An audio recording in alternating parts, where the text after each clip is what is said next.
سازشیں ہو رہی تھی. اب دیکھیں نا, ہمیں سارا میڈیا میں اٹیک کر رہا ہے. ہمیں حیران کہ ہم ابھی تو نئے آئے ہیں, تو یہ بھی پورا پلان تھا کہ میڈیا اب کدھر گیا میڈیا جی؟ اب تو میڈیا میں ہم شکل ہی نہیں دکھا سکتے. اب کدھر گئی انڈیپینڈنس آف میڈیا؟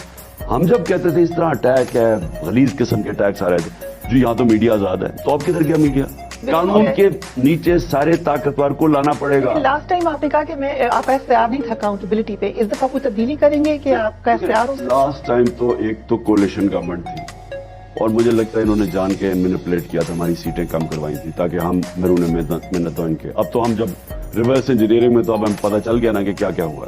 اب تو پتہ ہے کہ ہر جگہ انہوں نے کمزور کرنے کی جنرل باجوہ کی پوری سازش تھی کہ ہم کمزور رہیں. نالے کیونکہ یہ تو پھر راؤنڈ گھومتے رہیں گے, وہ آئیں گے آپ کے خلاف مقدمے کریں گے, آپ آئیں گے ان کو چھوڑیں, وہ کیا کریں گے. وہ تو ان کا تو نمبر 1 پوائنٹ ایجنڈا, پیسہ پہلے چوری کرو پھر NRO لو اور پھر NRO کو بچاؤ. ان کا تو سمپل ہے, ان کا اور کوئی انٹرسٹ نہیں ہے. دیکھیں نواز شریف کا مجھے بتائیں پاکستان میں انٹرسٹ کیا ہے؟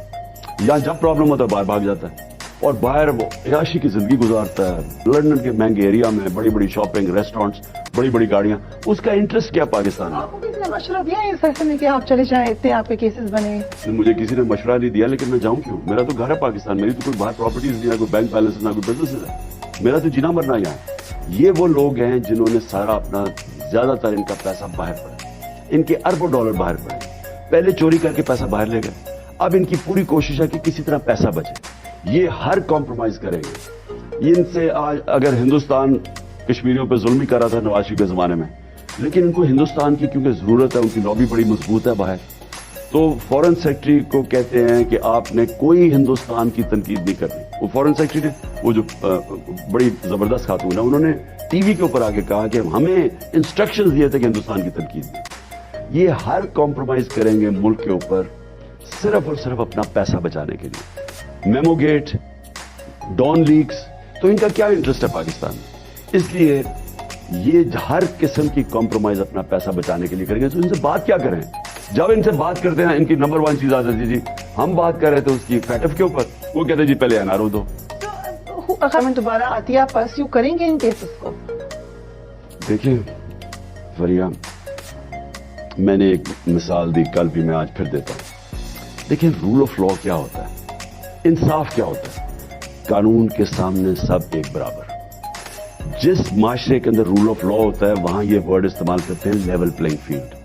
ادھر لوگوں کو موقع ملتا ہے اوپر آنے کا, وہ معاشرہ آزاد ہو کے وہ پھر اوپر آتا ہے, خوشحالی آتی ہے وہاں. میں آپ کو مثال دیتا ہوں. اس وقت ڈنمارک اور پاکستان کی میں مثال دیتا ہوں. Denmark rule of law index کے اوپر نمبر 1 ہے, 140 ملکوں میں نمبر 1 ہے ڈنمارک, جو سب سے بہترین رول آف لا ہے, انصاف ہے. پاکستان ہے 129, 140 میں سے 129 ہمارا نمبر ہے رول آف لا میں, یعنی انصاف نہیں ہے. ڈنمارک اور کیونکہ رول آف لا ہے وہ کرپشن انڈیکس میں بھی نمبر 1 ہے, یعنی سب سے کم کرپشن 180 ملکوں میں ڈنمارک میں. اور پاکستان 180 میں سے 140 نمبر ہے پاکستان میں کرپشن میں. لیکن جو سب سے امپورٹنٹ چیز یہ ہے کہ پاکستان کی اوسط آمدنی $1,600, ڈنمارک کی اوسط آمدنی $66,600. سو سوچ لیں کہ جب آپ کے ملک میں قانون اور انصاف ہوتا ہے وہ خوشحال ہوتا ہے, جب نہیں ہوتا ہمارے ڈنمارک سے بہت زیادہ وسائل, ہم غریب ترین ہیں. سو رول آف لا آپ کو اس ملک میں امپوز کرنا پڑے گا اگر پاکستان کو اب بچانا ہے نا. اب ہم نے جس دلدل میں پھنس گئے ہیں, ہم تو اب پھنس گئے ہیں, ہمارے پاس تو اور راستہ ہی کوئی نہیں ہے. تو اکانومی بھی ٹھیک کرنی ہے, پہلے رول آف لا یعنی انصاف کا قانون رائج کرنا پڑے گا.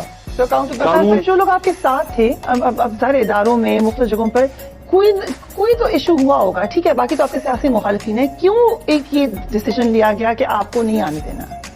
کچھ تو دیکھیں اس میں ایک تو شہباز شریف سے جنرل باجوہ بالکل وہ سمجھتے تھے وہ بہت بڑا جینیس ہے, یہ کنونس تھے. تو اپنا لیول دیکھ لو کہ باجوہ کا کیا لیول ہوگا کہ وہ شہباز شریف کو جینیس سمجھتے تھے. اور آج دیکھ لو کہ ساری قوم کے سامنے یہ جو پنجاب سپیڈ اور یہ سارا ختم ہو گیا نا, ساری قوم کو پتہ چل گیا کہ اصلیت کیا تھی شہباز شریف. کہ آپ بھاگ کے فیتے کاٹے یا ٹوپیاں پہنے تو اس سے تو ملک ٹھیک نہیں ہوتا. تو وہ اشتہاروں میں اتنا پیسہ خرچ کر کے اربوں روپے لگا کے اپنی پبلسٹی کی, تو جنرل باجوہ کو تو کنونس کر دیا. ایک تو وہ تھا. دوسرا ایکسٹینشن تھی, میرے خیال میں وہ ان کے ساتھ زیادہ ملتی تھی ان کی ساری پالیسیز, فلسفی. تو ہم نے دیکھا آپ کے پہلے ٹینیور میں ہم بار بار ایک پیج کی بات کرتے تھے, بڑے پروگرامس کیے ہم نے اس پہ. تو اب جب اگر لیٹ سے آپ پرائم منسٹر بنتے ہیں تو پھر آپ بڑے ویری اینڈ کوشش ہوں گے ٹوورڈز, یعنی ہم اس کے اوپر ایک پیج پہ تھے کرونا کے اوپر, یعنی وہ پورا ایک سارے اداروں نے مل کے وہ فائٹ کیا, اور وہ بہت بڑی یعنی دنیا میں اکنالج ہے کہ پاکستان ان 3 ملکوں میں ٹاپ ملک میں جنہوں نے سب سے بہتر ہینڈل کیا. تو اس میں تو ایک پیج پہ تھے, اور زیادہ تر پالیسیز پہ بھی ایک پیج پہ تھے, یعنی فورن پالیسیز تو شروع پہ ایک پیج پہ تھے. یہ آخری 6 مہینے میں کچھ چینج آیا مجھے وہ اب حسین حقانی کی جو پیپرز نے ریویل کیا کہ یہ ہائر کیا حسین حقانی کو, تو وہ کوئی چینج تب آیا, تب فورن پالیسی میں بھی ایک دم چینج ہو گئے. ہمارا تھا کہ نیوٹرل رہے ہم جنگ کے لیے, یوکرین اور رشیا کی وہ ساری فورن آفس سب کا یہ فیلنگ تھی. یہ ایک دم ان کو ہو گیا کہ ہمیں ان کو کنڈیم کرنا چاہیے روس کو. کچھ سمجھ نہیں آئی کہ آخری 6-7 مہینے میں. اس سے پہلے ہماری فورن پالیسی بیسکلی ہمارا سوائے احتساب کے اوپر جو یہ کانسٹنٹلی کہہ رہے تھے کہ احتساب چھوڑو, اور یہ ایکسٹینشن کے بعد ان کی چینج آیا, اس سے پہلے نہیں کہتے تھے. ایکسٹینشن کے بعد انہوں نے کہا کہ احتساب NRO دو. So, ابھی